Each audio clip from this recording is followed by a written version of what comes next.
झारखंड मुक्ति मोर्चा दल तरफरु उत्तम स्वास्थ्य सेवा जगाइबारे विफल अपारग डबल इंजिन सरकार विरोध में पदयात्रा और मोरडा ब्लॉक सम्मुखें विक्षोभ और कुशपुतलिका दाहा। उक्त कार्यक्रम में राज्य सभापति श्रीमती अंजनी सोरेन, जिला सभापति कृष्णचंद्र दास, जिला उपसभापति जीतू महांत, राजा हेम्ब्रम, राधाश्याम पात्र, अमीर खान, सिपु मुदुली, सलमा मारांडी प्रमुख जोग देथिले।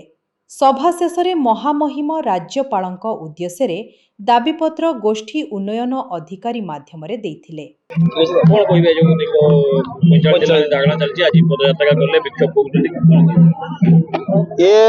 विक्षोभ पदयात्रा आवश्यकता कौटी पड़ा?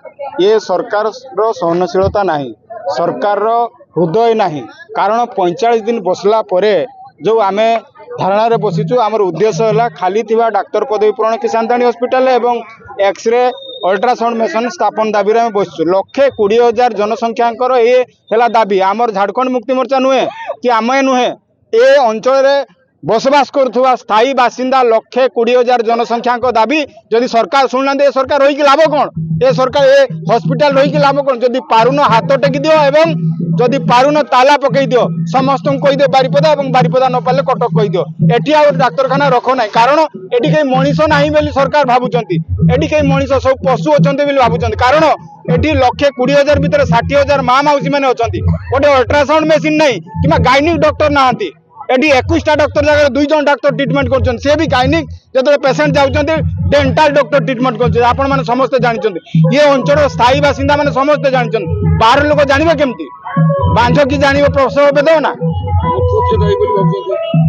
तो आम आंदोलन करुँ विरोध दल जहाँ काम पूरा मुख्य भूमिका जहाँ नबेगा कथा आम लिभाऊँ एवं तीव्रतर आंदोलन जमी हवा कथा आज आवश्यकता से पड़ा।